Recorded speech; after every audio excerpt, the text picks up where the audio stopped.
Welcome to the Celebration of Excellence for the class of 2024. Welcome to family and friends, and also those that are watching on our live stream. We appreciate you joining us. My name is Brian Zwell. I'm the Associate Dean of Student Life, and I do have the good fortune of welcoming you to this important celebration. The student leadership chose the title, Looking Back, Looking Ahead, and Coming Together for the theme of the ceremony today. And I can't imagine a more appropriate statement. The class of 2024 has experienced as much, if not more, disruption than nearly any class in the history of the School of Medicine. Falling in the heart of a pandemic and a curricular reform created the perfect storm. Learning remotely, experiencing cancellations, and uncertainty led to added stress. These experiences led to some in the class to refer to themselves as the forgotten class. I hope you all know that nothing could be further from the truth. We have a tremendous amount of empathy for what you have endured and have never stopped thinking about how to support you and how to optimize your training. We know we asked you to be incredibly flexible and adaptable, and at times it felt unfair. Nothing about this pandemic has been fair. And we know we've made some mistakes, but we hope you realize that our decisions always began with asking, what's in your best interest? I will never forget the agonizing decision to cancel the January white coat ceremony. Dean Zimmer and I reviewed the COVID data over the holidays and saw a quickly developing spike. We felt we had to make the decision to cancel the ceremony to protect you, your loved ones, and your patients. However, we know it was heartbreaking, as it was heartbreaking for us as well.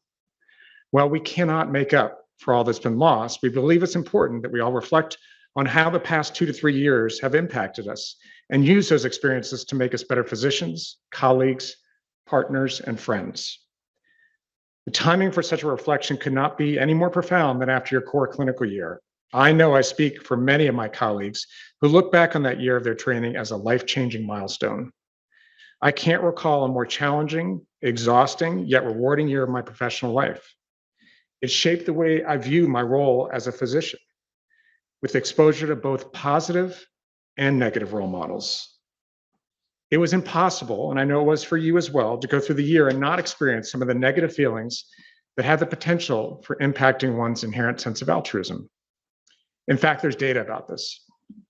Humanism and professionalism in medicine have always been interests of mine, and I can remember an article that I read as a young faculty member that solidified for me the importance of any contribution I could make in changing the course of our profession. The authors use a validated instrument to measure one's ethical attitudes and behaviors at the beginning of medical school, throughout, and again at the end. They did the same with other professional schools, such as engineering and law. And they showed that the only trainees to decline in these measurements were medical students. And it occurred particularly during the core clinical year. Some interpreted this data as students experiencing a dose of reality. That is certainly a cynical view. It led to us developing the hidden curriculum course in order to gain insight into what is causing this phenomenon. We saw examples of students' bewilderment at the beginning of the year with such things as service bashing, and by the end of the year, it became part of their vocabulary. In early clerkship, students would be heartbroken to hear their supervisors speak disparagingly about some patients. Yet by the end, they often use terms like drug seekers or frequent flyers. Fortunately, you are already more sophisticated than we were in understanding the social determinants of health and other life experiences that influence health. However, no one is immune to cynicism. While we could not pinpoint specific experiences that led to the changes we all experience in our clinical training, it did lead to the conclusion that it's essential to reflect on the physician one is becoming, or you risk getting to the end of training and not recognizing who you are. You have the incredible opportunity to decide what type of physician you will be and serve as a role model for others. So my message is to take time to celebrate. This is a huge milestone. Reflect on who you've become and commit to being the role model that you've always desired. Thank you so much.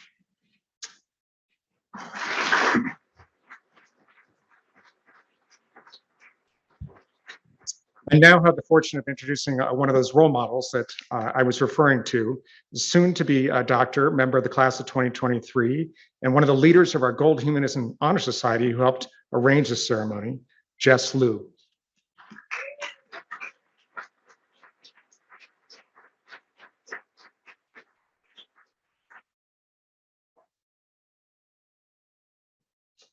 Thank you, Dean Dwinell.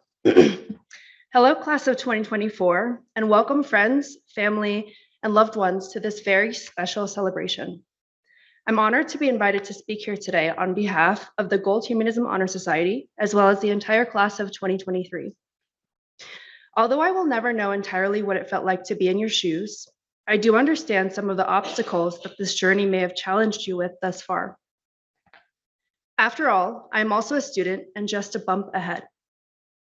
The social isolation brought on by the pandemic, the relapses of imposter syndrome, the anxiety behind committing to the perfect specialty, the list goes on.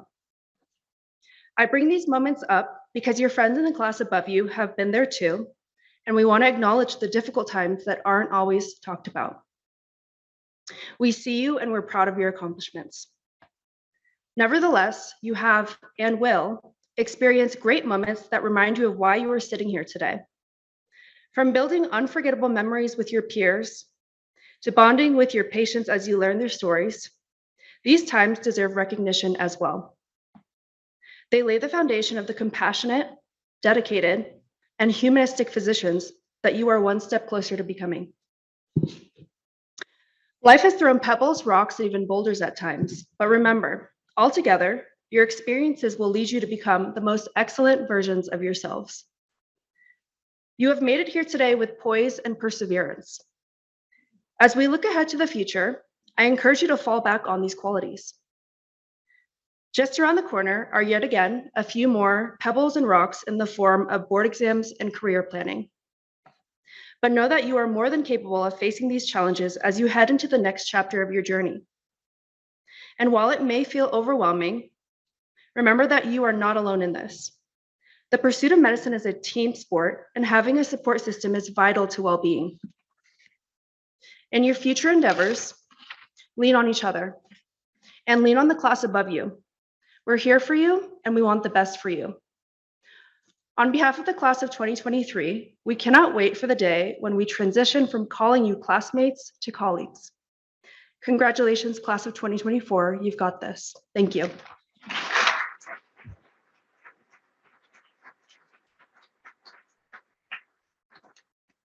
I'd now like to introduce Dr. John J. Riley, Jr., Dean for the School of Medicine and Vice Chancellor for Health Affairs.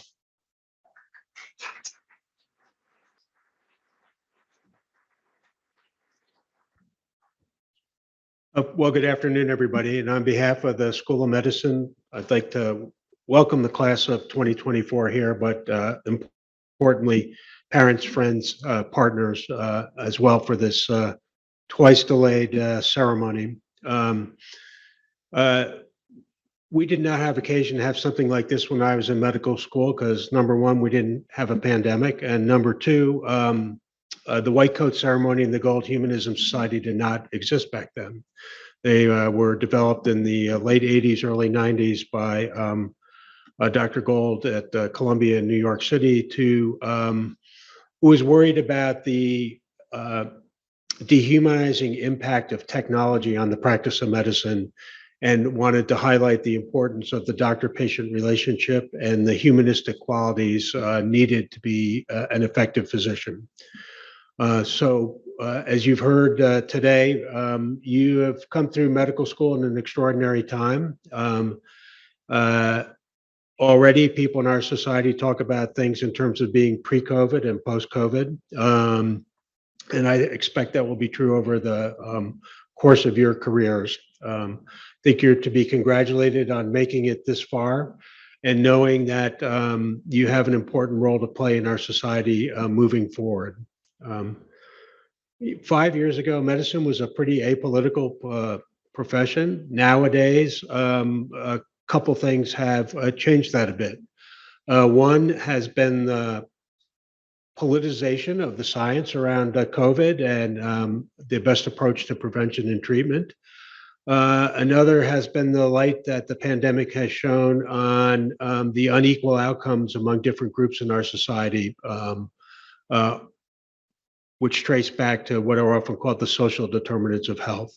And they're called the social determinants of health because they are society's responsibility, but it is our responsibility to develop the data and present it to the public so that effective public policy can be made. It's very symbolic to be wearing the white coats. You all look like doctors. And in another short period of time, 18 months or so, you will be. And I'm sure you're looking forward to that day. I want to congratulate you on reaching this milestone, completing your clinical rotations. Hopefully, you're ahead of where I was at this point in my career when I actually didn't know what kind of doctor I wanted to be and was trying to figure out what kind of residency programs to apply to. You still have time to figure that out. And it's an exciting time in your careers. So congratulations. And now it's my pleasure to introduce our alumni speaker, Dr. Taylor Triolo, a class of 2013. Dr. Triolo is a pediatrician in the Department of Pediatrics and a specialist in pediatric endocrinology. Dr. Triolo.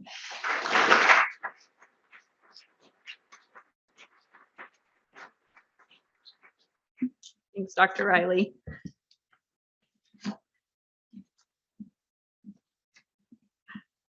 So good afternoon, class of 2024. It's my honor today to be here to celebrate with you this afternoon at your Celebration of Excellence ceremony. Usually I'd be giving this speech at your twice delayed white coat ceremony, but I think the message still stands of the things that we as alumni would like to impart on you today. So I'm Taylor Triolo, class of 2013, and I'm the president of the CU Medical Alumni Association. And the board and I are really excited to have you as members of our Alumni Association. So our members include graduates of the University of Colorado School of Medicine, as well as its residency and fellowship training programs, former and present academic and clinical faculty, and current house staff and students, which includes you. And so I'd like to officially, and now in person, welcome you to our family of alumni. And I'd be remiss if I didn't thank your two classmates who represent you on the board of directors, George Burnett and Ashlyn Ritchie, who helped interface our board with your class. And they've been really instrumental in helping us connect students with opportunities through the Alumni Association. So the mission of the Medical Alumni Association is to help advance and influence the interest of our medical school, support current medical students like yourselves on their journey to becoming physicians, provide programs and opportunities for alumni to connect with each other in the School of Medicine, and to develop a lifelong alumni experience.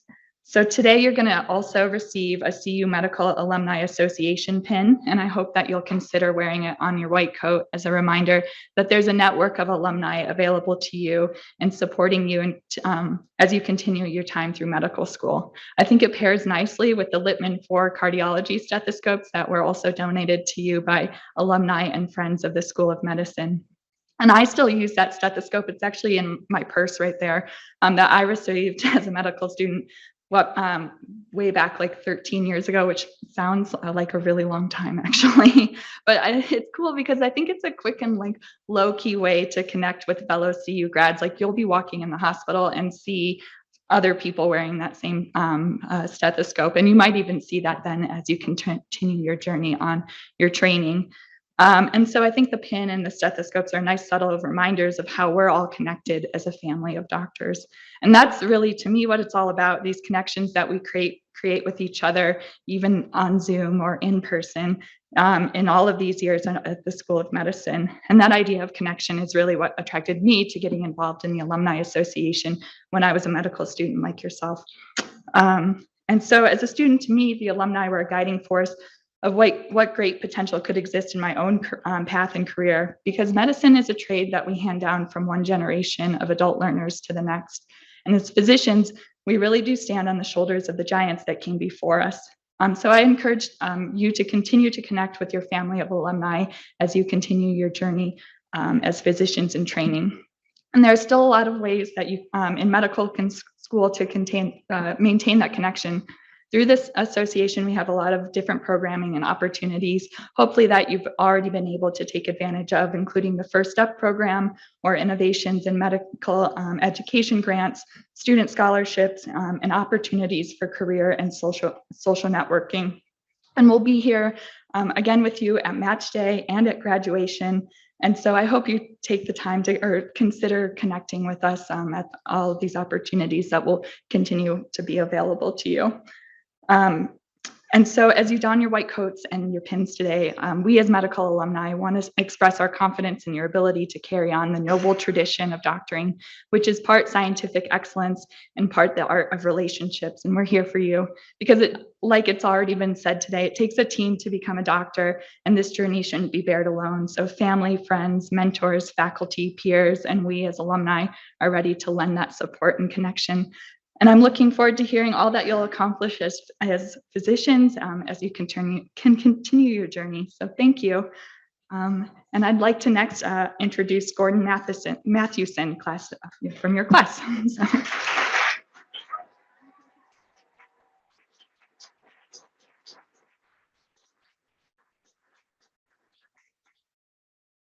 All right, hello. Welcome. First of all, thank you very much for having me here. This is an honor to speak in front of such a distinguished crowd. I'm happy to be here. I've been thinking about our class and kind of where we are and where we've been and kind of who we are. And man, you know, as far as defining features go, it is difficult to get away from the fact that we started during a 1 in a 100-year global pandemic. I think as we've heard a bit earlier. So I kind of was looking for some context and did some research about what life might have been like for first-year medical students in the last 1 in a 100-year global pandemic, the 1918 Spanish influenza. And as it turns out, there's not a whole lot written about it. I think famously, there's actually very little written about it. Almost as if everyone kind of went through it and just processed it silently and kind of individually, and then really never wanted to talk about it again. Which ironically, I think sometimes has a lot of parallels to the process of going through medical school and being a doctor. But no, I did find some things. For example, classes at McGill University in Montreal and at Penn were just canceled. They didn't have Zoom during the first wave of 1918. And students, fourth-year students at Harvard Medical School stopped their classes and just went into the wards to go work.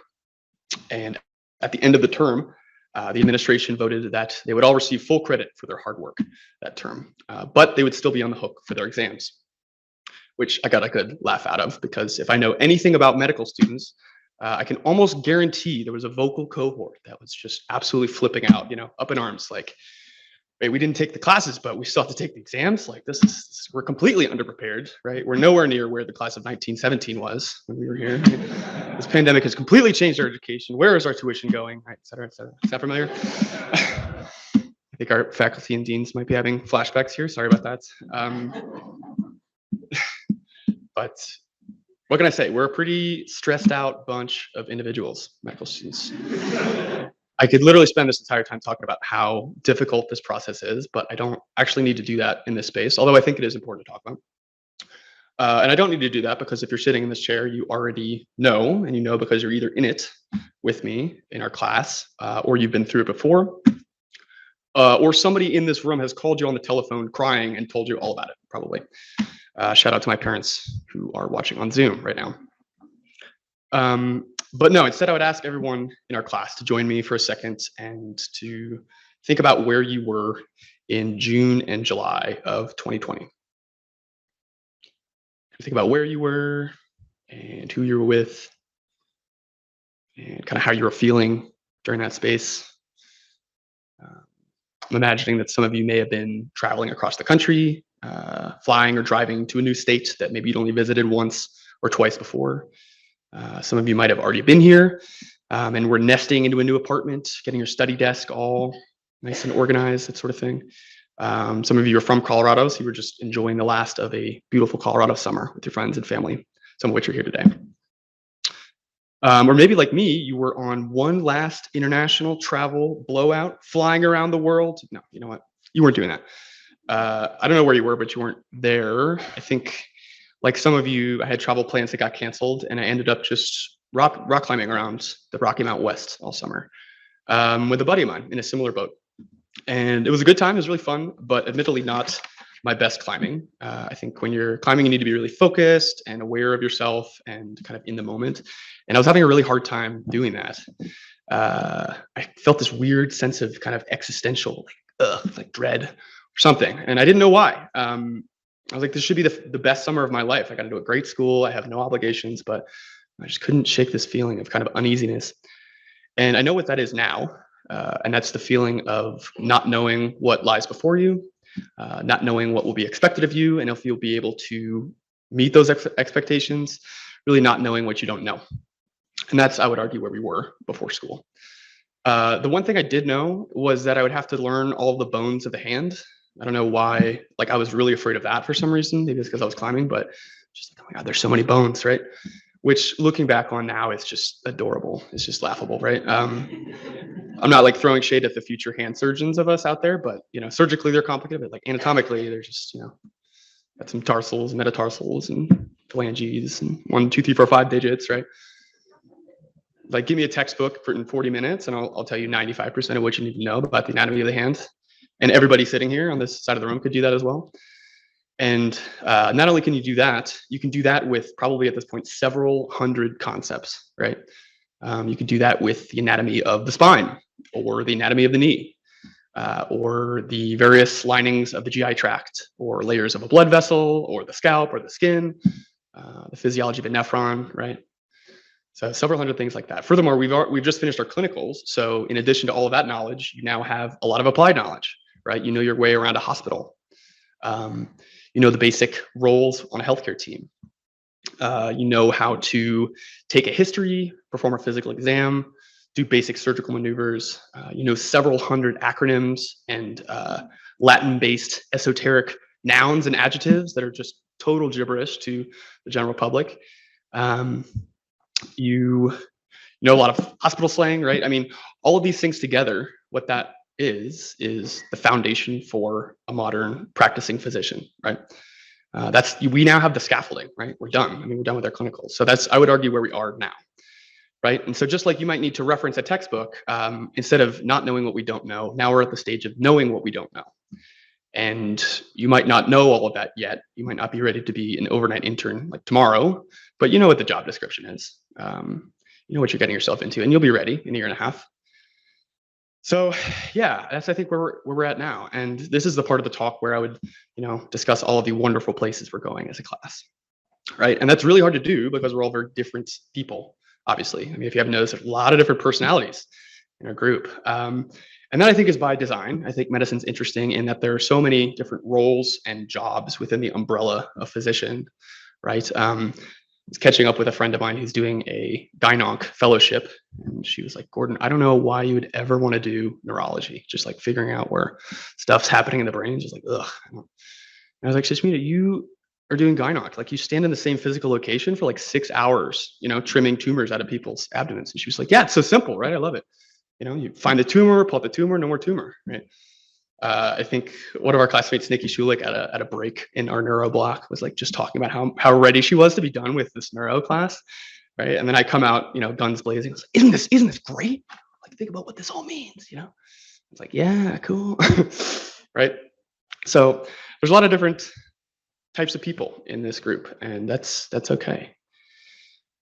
So yeah, I think as a result of that, it's tough to speak to medical students, right? I think often we get told these kind of vague statements of like, you need to take care of yourself, right?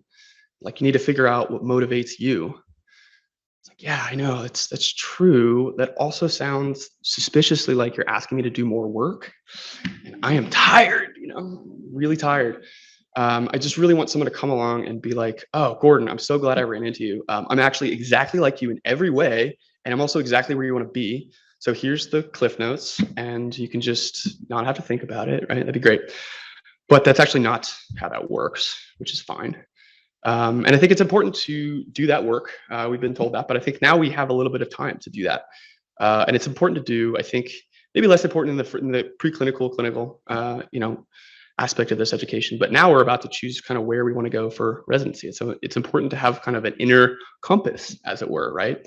That'll guide you. Like if I decided that medicine was actually boring and I wanted to be an NBA player, right? I could do that. It's a free country, got the work ethic for sure, but also I'm 6'1", 33 years old, and I'm just really terrible at basketball. Like, it's embarrassing. So that's probably not the best idea for me. But I think so. It's good to have a little bit of healthy realism, like Dr. Butterfield talks about some radical honesty with yourself. That being said, I think it's also it's important to kind of push it a little bit and push yourself and push the limits of what people think is possible. And I think, right, like anything good that's ever happened in the world, I would argue, has happened because someone has been like, oh, that's how that works, huh? Well, it's not great. Maybe we could do that differently or not do that. I don't know. Right. So balancing those two things, being a realist with yourself and also kind of pushing the limit, is really important. And it's hard work. But the good news is we have a little bit of time to do that. This seems like kind of a checkpoint in our education. We have a bit of a break. We'll still be working hard and studying, but we'll have a bit of time to kind of reconnect with that aspect of ourselves. So I would ask everybody here in our class to kind of think about what that might look like for yourself. Think about that idealized version of yourself in 25 years that's just absolutely crushing it, right? And I know you have it because we all have that version of ourselves, because that's how the brain works. Back me up, Dr. Butterfield. But yeah, think about who that is and what you want for yourself. Yeah, and then the good news is we have some time to do that, right? And I think the great news is if you're able to do that, really at that point, whatever you want to do is pretty much just a matter of time and effort, right? If you're coming from kind of a grounded place, anything you could possibly want to do is just like a test, right? If you're studying in the right way, the amount of hours you put in, the amount of effort you put in, you get the grade, right? So think about what that is for you, right? Like if you want to be on the cover of Forbes, top 35 medical innovators under age 35, like do it. This is a good school. You can do it. It's going to be hard, but not as hard as maybe as hard as what we just did, but not harder. I would argue that what we just did, is about as hard as it gets for as anything you could possibly do in the professional sense, right? So, yeah, think about that. If you want to open a practice or network of practices and serve your community and be an advocate and an activist for your people, do it. I think it's going to be challenging, probably not more challenging than what we just did. Right? If you want to invent surgical techniques, if you want to be the chair of a department, right? If you want to have an awesome family and a supportive partner and a really fulfilling career and a lot of joy in your life, that's a tough one to pull off too, but it's not going to be harder than what we just did. So yeah, that's, I think, what I wanted to leave us with, just kind of hype us up here. That was really, really challenging. That was the hardest thing I've ever done. And if that was not the hardest thing you've ever done, I want to hear about it because that's interesting. But yeah, it's a great place we're at right now. And I think, so let's kind of take this fall, let's take this winter, let's come together, let's talk about what just happened. I think our class has a lot to process. I think we all kind of have some element of sadness or bitterness about the timing of our education. And I think that, to be fair, every different sect of medicine has their own personal, unique trauma, right? Because of this pandemic, right? I was talking to an intern and he was saying that at the beginning of his third clinical year, COVID started and nobody was coming to the doctor anymore. So we really didn't see anything, right? So it's tough. And I'm sure it was tough coming up with an online curriculum as quickly as possible, right? I can't imagine it was easy leading our school during that time either. So yeah, let's come together. Let's talk about it. Let's have some fun. Let's all connect. Let's take some time to ourselves. Let's think about who we are and what we want to do. And yeah, I think I really have a lot of confidence in the people that I've met from our class, right? I feel like this is, at this point, if you've made it this far, we're bowling with the bumper lanes on, right? You can't miss. So yeah, that's what I wanted to say. I really appreciate the opportunity to speak here. So thank you for having me. Yeah.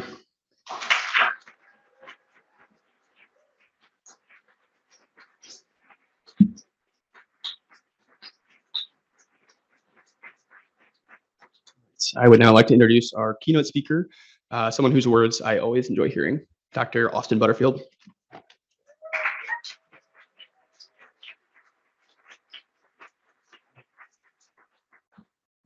Hey, Dave. It's good to see everybody in person with short coats. It's nice. Hello, parents and family and loved ones. It's nice to meet you all. I have to apologize to you first because your loved ones know what's about to happen, but you don't. So we're gonna hear a story, and you're gonna be like, I'm not sure why this story is happening. And then hopefully, if all goes well, you'll have a bit of an insight into some things. And so before I get started, I do want to just give a couple thank yous. One, thank you to the class of 2024. You've been fantastic for us. You've actually helped us make a big transition in the school. And as a block director, seeing some of you do the old block and just finish up, thank you for being so kind to us during that process. For those of you who did the LIC, thank you for teaching us new things about how that's going to work for future peers. Thank you, Gordon. That was lovely. Thank you to the deans for finally figuring out that we can have this and make it work. That is an effort.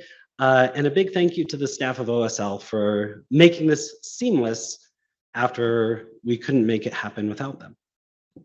So, we're going to do a quick exercise. I'd like you to stand up if you are physically able, if you have changed 0% in the past 3 years. No, nobody, you can stand up too on the dais. No? Okay, cool. Please stand up if you're physically able, if you think you've changed even a little bit in the past 3 years. Oh, good. Fantastic. Please have a seat. Don't worry, I'm not going to make you keep standing up and sitting down. We're not doing like a Peloton. I actually don't know what that is. So thank you for having me. Thank you for letting me come talk to your class again. Over the past few years, I think it's been kind of hinted at by literally everybody. We've all had our own experiences of how we navigated a time of massive change and unrest and how we actually think about who we are. So while you were doing different things and having to be flexible with new curricula and doing things online and figuring things out, sometimes I think it might get lost that your faculty also continue to have their lives change. That your residents that you worked with this year, they also had these weird experiences. And so I'm going to tell you a story from me. And the reason I chose this story is because I think the main themes that after having had many a coffee, having you in class, talking to people on the phone, seeing you in the library, the themes that have come up for your class more than anybody else, even though I think this is pretty universal, are unacknowledged grief and storytelling. Two of my favorite things to talk about, which sounds really weird, that grief is one of my favorite things to talk about, though I want to plant this seed before I say anything more. There are no emotions about the past. Grief is not about the past. Grief is the loss of imagined futures. And you all had so many futures that just blew away. Cool, me too. And so, like many people during the pandemic, I got a lot of solace because I got to keep going to work. I had a purpose. I loved going to work for so many reasons. Also because I was going through a breakup, like most people. In the 230 student support sessions I did between May of 2020, or March-ish of 2020, and about the end of June of 2020, 30 other people that I had talked to were like, I'm going through this breakup and I don't know what to do. Cool. Me neither. And I'm supposed to be professional at this, right? And so at work, I could just be helping other people. So I walk in one day to the emergency room at Children's Hospital where I work, and I walk into my office and literally everything is gone. Gone. Except for there was now just a dog bed, which seemed really odd, but it also felt like a Blues Clues. And so I texted my friend and boss, hey buddy, did I get fired? And he texted back, quote, no, why do you ask me that once a week? And I said, I'm gonna just check in. And so then I sent him a picture of my office that only had the dog bed. And he texted back just that one emoji that is like the with the teeth face. And it was just, and then he said, did we tell you that you were now moving offices? And I was like, no, you did not. And this was the second time since the pandemic had started that I had to change offices. I was like, okay. The first time they made my office, the emergency psychiatrist's office, a radioactive toilet, which I was like, okay, radiology really wanted that space so that they could have a radioactive potty. That will inspire confidence in how valuable you think the hospital thinks you are. Psychiatrist, radioactive potty. And so when I asked Bo, my friend / boss, I was like, well, who's going to be taking my office this time? And he goes, they're just thinking about it. Turns out they gave the emergency psychiatry office to the therapy dogs, who aren't even real therapy dogs. They're just really friendly golden retrievers. You know who's doing therapy in the emergency room? Not them. That's my job. I wish that were true. That is very true. And so then that, I didn't realize that that's who they're giving it to until the weekend that followed. And I was actually on call. And that weekend, they were working where I had to go for my new office cubicle in a basement about 10 minutes away. Had to go back either one of two ways to the emergency room to talk to anybody. One of those ways, they were building a dog park for the non-therapy dogs. And the other hallway had a shrine of art, which to all the therapy dogs. I thought Children's was trolling me. Very much felt that way. And so I would walk by, and I think I was the only person in the hospital that was like, Ralph, MD. I actually had to work for my MD. I just gave it to you on you're a golden retriever. And for me, that was almost more insulting because on my team, for quite some times, people had called me a golden retriever because I am also very friendly. But we had this conversation before about two of the social workers were like, oh my God, what animal do you think represents you? And I said a bear. Because I'm a gay guy who looks like this. And they did not get it at all. And they go, no, you're like a golden retriever, like a really friendly, food-driven golden retriever. And I was like, no, bear. And they're like, no. And so we had this back and forth. And so it was like this thing on our team about the golden retriever. And so seeing these actual golden retrievers made me go, no, that is not me, even though sort of. So when I'm done with that call weekend and having to walk by these multiple shrines to the dogs they gave my office to, even though they're there only 4 hours a day, I was like, you know what I need? Like any good golden retriever, a treat. And so for me at that time, it's about a year into the pandemic, and my ex had just moved out, which was great for both of us. But there wasn't a lot of things at my house. And so my treat at that time was watching Kelly Clarkson videos on YouTube. If you have never seen karaoke, it's amazing. Kelly Clarkson just singing other people's songs. You know what makes Madonna better? Kelly Clarkson. And so if you remember at that time, YouTube was like, oh, pandemic, everybody's watching. You know what we could do? Make more money. So they increased the frequency of ads. And sometimes, you mostly have the 5, 4, 3, 2, 1, and then you can click through and you don't pay attention to the ad at all.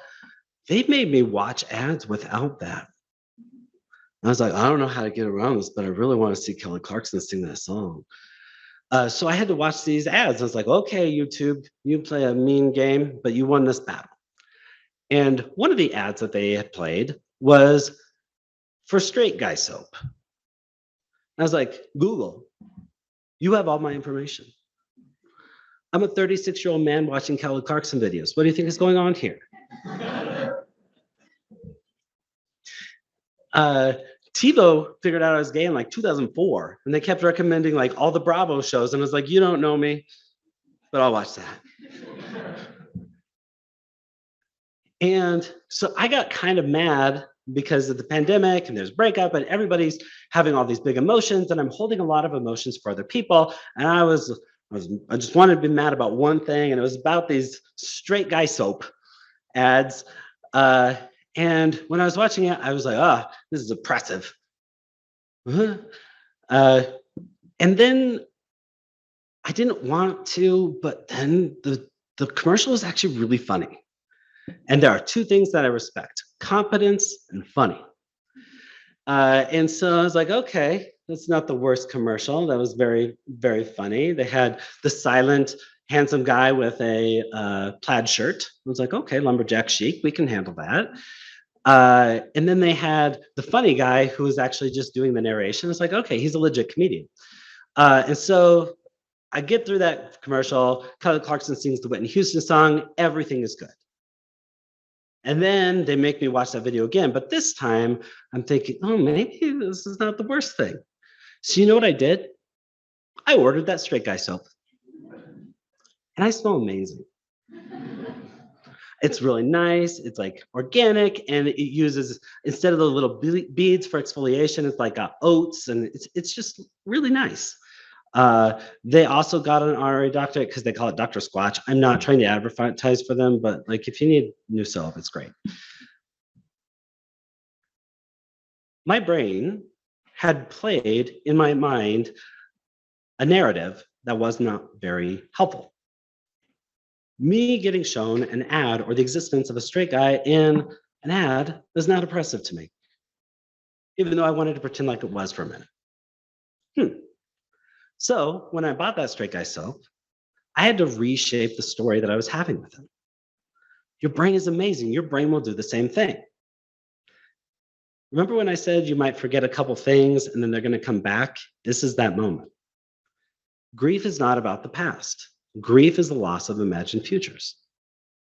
And sometimes when we are trying so hard not to lose a future, we get really stuck and we get angry and we're trying so hard not to lose that thing, even though we can't make that happen. Just like my brain played that story, and YouTube actually mirrored our brains. The ads that YouTube plays sometimes are the exact thing that you need.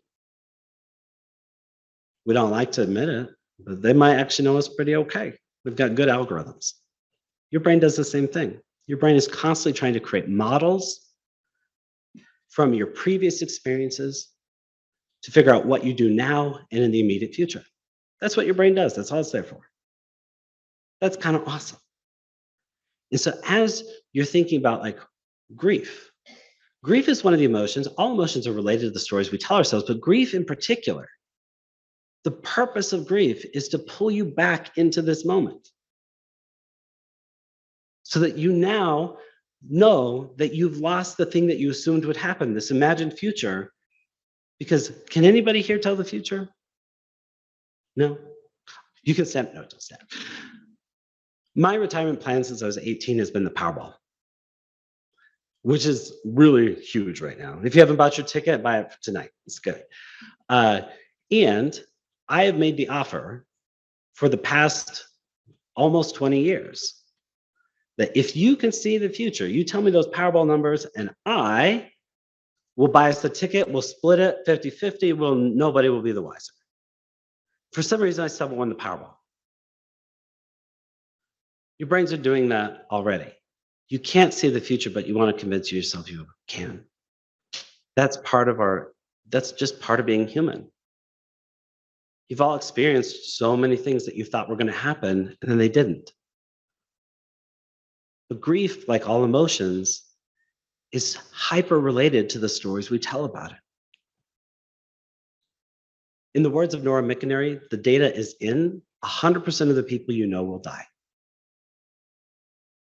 It's a morbid and true fact. You will grieve a lot of different ways, but grief isn't just about death. Grief is also about sometimes when you're in this position, and many of you I've talked to have like 3 specialties. You're like, I love all of these. And to me, that's beautiful. To you, that is very challenging. It'll be less challenging in the future. But at some point, you will have to choose, which means you're going to have to grieve the loss of the person you thought you might be if you're a pediatrician and you become a psychiatrist, or if you're an internist, even though you had really also considered orthopedic surgery.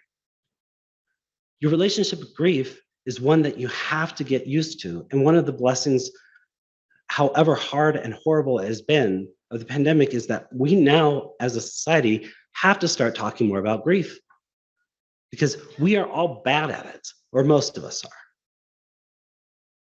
Your relationship with the story you have of grief is this power that humans have to bring us right back into this moment, that pain where you realize that the future that you had imagined cannot be there anymore is this beautiful moment. It's like a really unpleasant mindfulness that lets you go, okay, if that can't happen anymore, what's my next best choices with the things that are true now so I can make the choices that will be best for me? You will all experience this during your match. And if you're having a hard time with it, give me a call. We'll have a coffee. It'll be great. Embrace it. Don't protect yourself from unpleasant emotions because they are core to being a physician. They are core to how you're going to navigate supporting people who are in pain, who are navigating their own grief while you are navigating yours. You get to change the relationship you have to the story over time. Everybody in here stood up when I said, who's changed a little bit in the past 3 years? That's just 3 years. Can you imagine how different your life is going to be when you become the next Dean Dwinell? Can you imagine how different your life is going to be when you're out in the community and you've been practicing for 30 years? Medicine is constantly changing and it's changing super fast. The more you're able to be in the space where you recognize that some of the futures that you had imagined may not happen and that you have to let them go because you can also find wonderful other futures that will improve your quality of life and the quality of life of people around you, that's when you're going to know that you've really made it to being a mature part of the team. Embrace your grief and embrace the grief of others. Don't be scared of it. You can handle anything. And just because someone else is sad, we don't need to protect their brain from that either. One of the things I can say about many of the people on this panel is that they are really good at that. You will too. You will become very good at being able to hold and be present with the pain of other people, because the more you intuitively understand what grief is and how it functions in your own mind and the minds of other people, the better teammate you can be to them. Welcome to grieving. Be there with us. And if you need to share it with someone, we'll get a coffee. Thank you so much for having me, team. And I look forward to seeing you all get your pins as we finally celebrate something that we didn't necessarily know could happen for you, but it did. So thank you.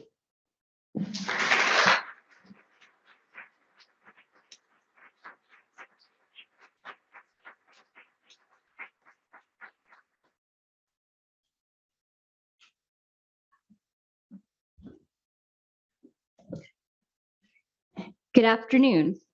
My name is Mira Del Pino Jones, and I'm the Associate Dean for Diversity, Equity, and Inclusion.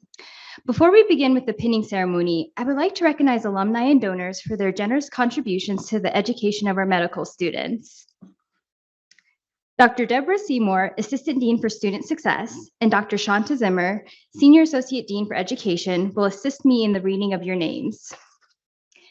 As you cross the stage, you will receive a pin from Dr. Jennifer Adams, Assistant Dean for Medical Education and Clerkships, and Interim Associate Dean for Colorado Springs, Dr. Suzanne Brandenburg, Associate Dean for Medical Education, Dr. Ty Loxbizer, Assistant Dean for Medical Education, Assessment, Evaluation, and Outcomes, and Dr. Chad Stickrath, Assistant Dean for Medical Education, Post-Clerkship, Alpine and Summit Curriculum. We now invite members of the class of 2024 to come to the stage to be introduced. Lamar Cherry will release you by rows from the outside aisles. And after you receive your pin, please move to the far side of the room, so over there, so that you can get back to your seat, basically walking around the room.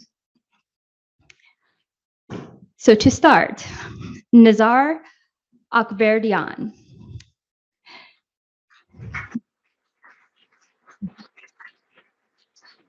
Nazar graduated from the University of California, Berkeley, and received a BA in molecular and cellular biology. Hasham Anatawi.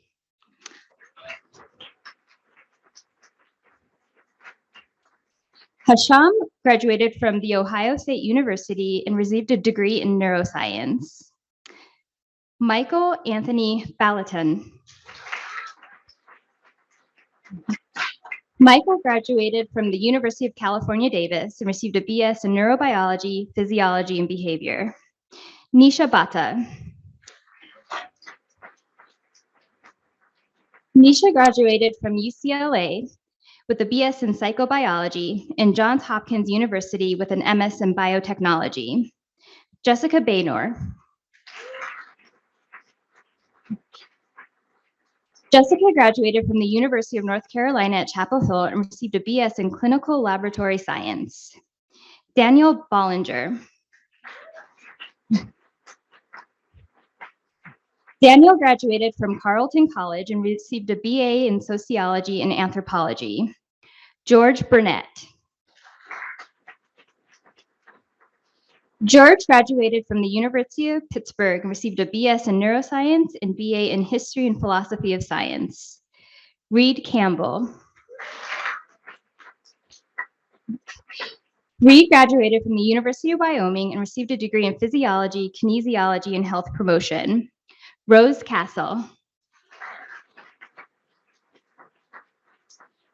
Rose graduated from Northeastern University and received a BS in behavioral neuroscience. Yeshwanth Chintaluru. Yeshwanth graduated from the University of Colorado, Denver and received a degree in biology. Rachel Cohen. Rachel graduated from California Polytechnic State University, San Luis Obispo, and received a BS in microbiology. Ethan Coit. Ethan graduated from the Colorado School of Mines and received a degree in biochemical engineering.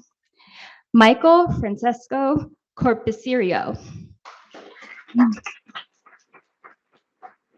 Michael graduated from Queen's University in Canada and received a BS honors in biology psychology, and the University of Southern California received an MPH in Masters of Science.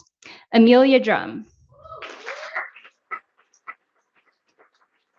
Amelia graduated from Vanderbilt University and received a BA in Medicine, Health, and Society. Weston Derland.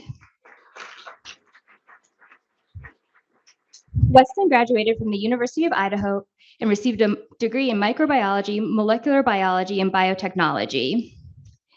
Gregory Daiba.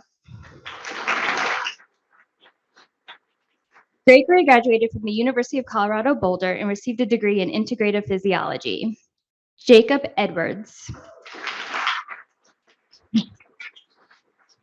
Jacob graduated from Vanderbilt University and received a BA in biological sciences. Aaron Fish. Aaron graduated from Grand Valley State University and received a degree in biochemistry and Spanish. Joseph Gabala. Joseph graduated from UCLA and received a degree in microbiology, immunology, and molecular genetics in Mayo Clinic in Rochester, Minnesota, the post-bac research education program. Brooke Gezahen. Brooke graduated from Baldwin Wallace University and received a Bachelor of Science. Selena Havil Goff. Selena graduated from the University of Tulsa and received a BS in biochemistry. Sarah Gruber. Sarah graduated from Rogers State University and received a BS in molecular biology and Oklahoma State University, receiving a PhD in immunology. Sophie Hall. Sophie graduated from Vanderbilt University and received a BA in Medicine, Health, and Society with minors in Psychology and Spanish. Will Harold. Will graduated from CU Boulder and received a degree in Environmental Engineering and Master's in Teaching. Joy Wang. Joy graduated from Boyden College and received a degree in Biology and Asian Studies. Shakia Ailet Ali. Shakir graduated from Mississippi State University and received a BS in Biological Engineering and Georgia Institute of Technology and Emory University, receiving a PhD in Biomedical Engineering. Haya Kalyunji. Haya graduated from UCLA and received a degree in Physiological Sciences.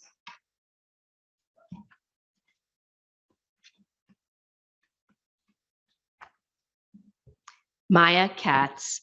Maya graduated from California Polytechnic State University, San Luis Obispo with a BS in biology. Levine Koshano. Levine graduated from the University of Colorado, Colorado Springs with a Bachelor's of Science in Biomedical Sciences and Political Science. Hannah Kylo. Hannah graduated from the University of Arizona with a Bachelor of Science in Human Physiology. Preston Lay. Preston graduated from the University of Colorado, Denver with a BS in Psychology.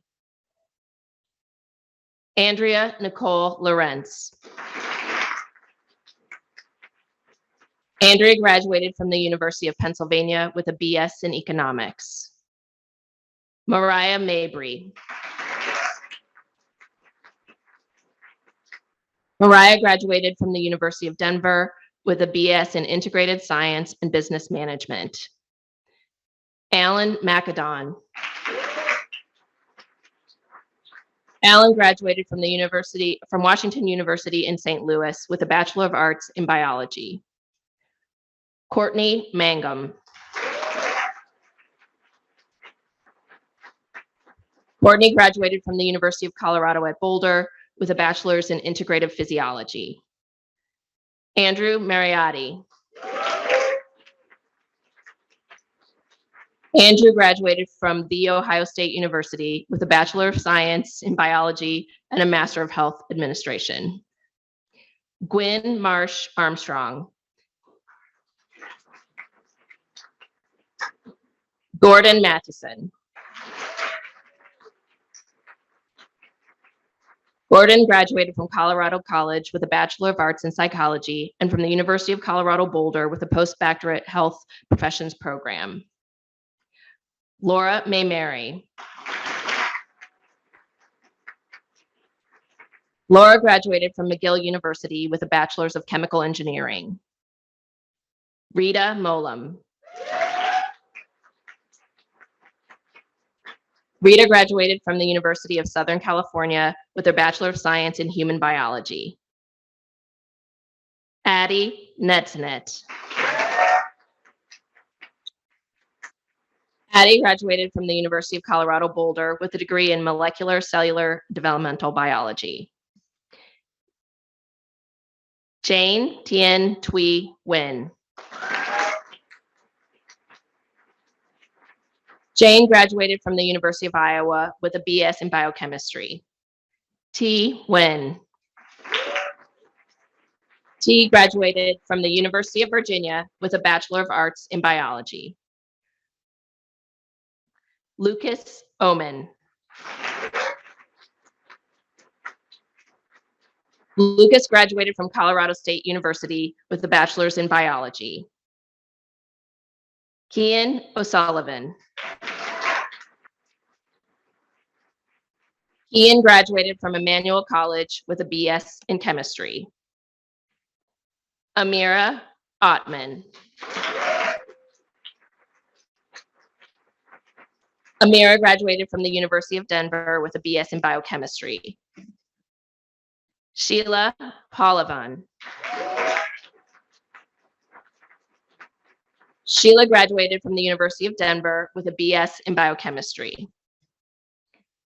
Cheryl Patel. Cheryl graduated from East Tennessee State University with a Bachelor's of Biology. Carson Platnick. Carson graduated from Washington University with a Bachelor of Arts. Ashlyn Ritchie. Ashlyn graduated from the University of Colorado, Colorado Springs with a Bachelor of Science in Biology. Selena Sarangi. Selena graduated from the University of Denver with a Bachelor's of Science in Biochemistry. Nicole Cinciarelli Schulich. Nicole graduated from New York University with a BA in Latin American Literature and Cultures and a BS in Global Public Health. Jack Schutz. Jack graduated from the University of Colorado Boulder with a degree in Integrative Physiology and Art. Sarah Seiwald.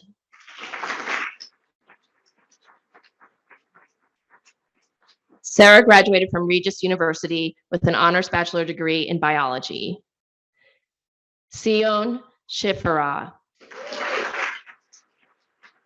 Sion graduated from the University of Denver in biochemistry and the Colorado School of Public Health with a master's in public health. Vijay Shimaga. BJ graduated from UC San Diego with a BS in human biology and a minor in business. Lucas Sloan. Lucas graduated from the University of Denver with a degree in biological sciences. Melissa Smith. Melissa graduated from Grand Canyon University with a Bachelor in Nursing Science. Marissa Sobchak. Marissa graduated from the University of Colorado with a degree in Integrative Physiology. Ashlyn Staley.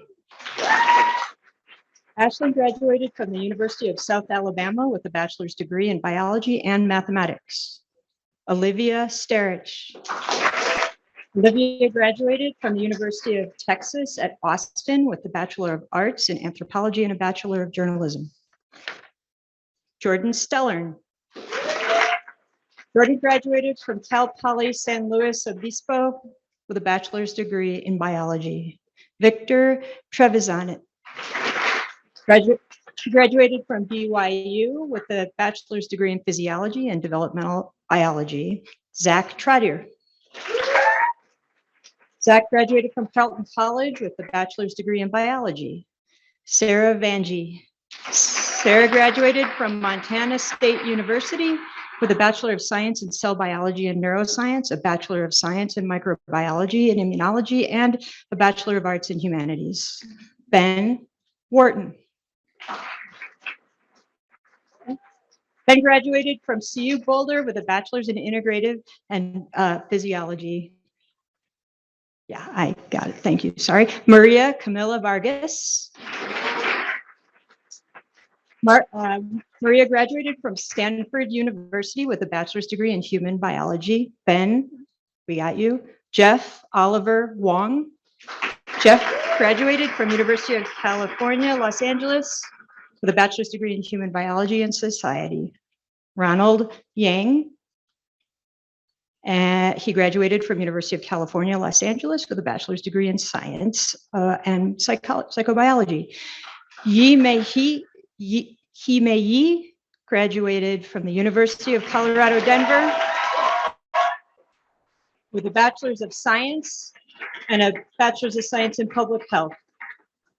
And then we have a number of folks who wanted to be here very much, and we are recognizing them by reading their names. That includes Folake Adeboye, Megan Aguilera, Samira Andani, Shrey Erinvindin, Ernie Arnotts, Victoria Cates, Octavio Escamilla Sanchez, Holly Fussner, Ahana Ghosh, Danielle Gilbert, Whitney Kelly, Jaden Peacock, Paige Romer, Carly Setterberg, Shay Shipton, and Courtney Coco Wham.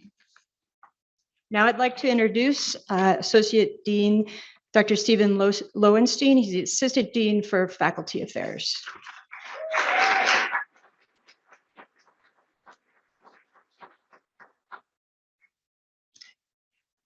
I would first like to invite a member of your class, T. Wen, to lead you in reading the honor statement that you wrote together during orientation. T is a graduate of the University of Virginia. In addition to being a medical student, T is a hiker, photographer, musician, and songwriter. Please welcome your classmate, T, to the podium.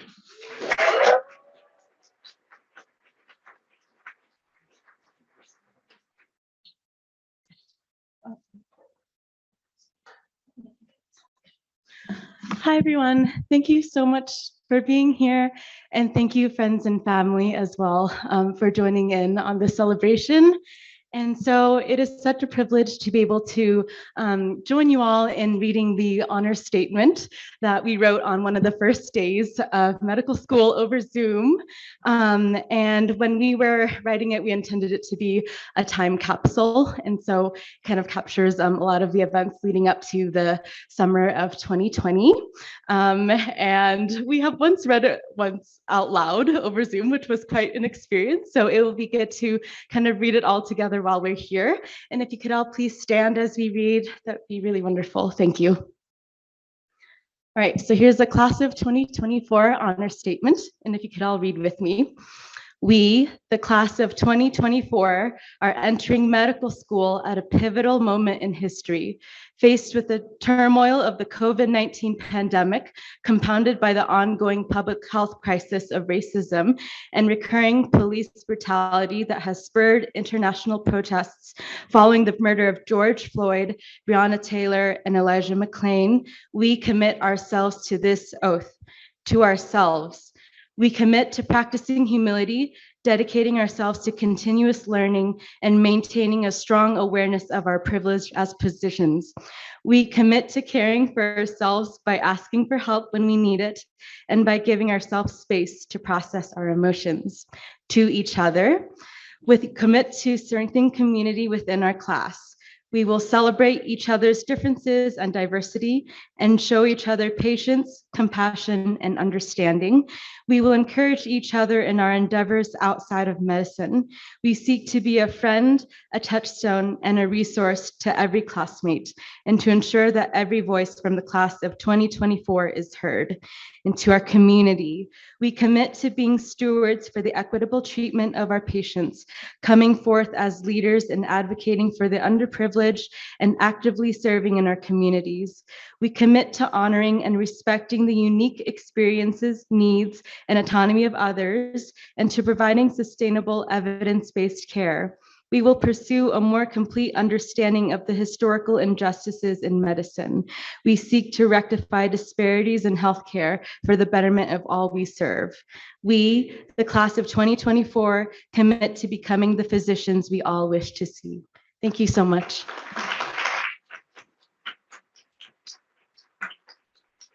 And then I'll invite Dr. Lowenstein back to the stand. Thank you so much.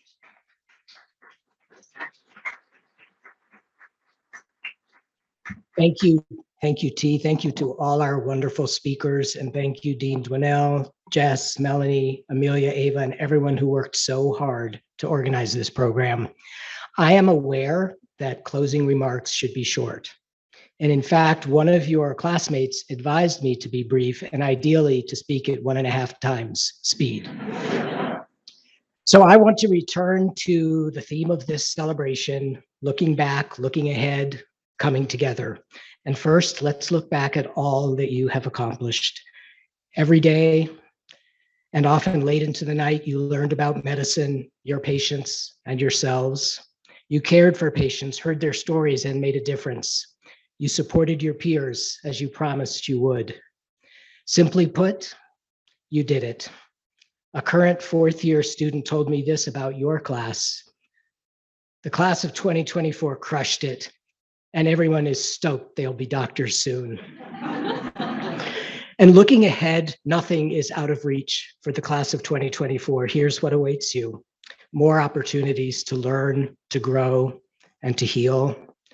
The privilege of witnessing new medical and surgical dramas, transplanting organs, holding newborns, caring deeply for patients with a substance use disorder, participating in resuscitations.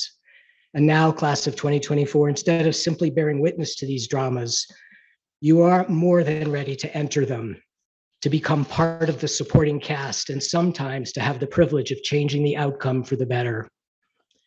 And as you look ahead and think about the advanced science courses, electives, acting internships, I hope you will remember what Surgeon General Vivek Murthy wrote. The most important qualities that you need to be a healer are the ones you had before you ever entered medical school, before you first put on your white coat: your ability to care deeply for others, your ability to listen with compassion, and your ability to lead with love. And the third pillar of this ceremony is coming together. Your class is filled with amazing future physicians, and you have honored them and yourselves and all of us by reading your class honor statement today.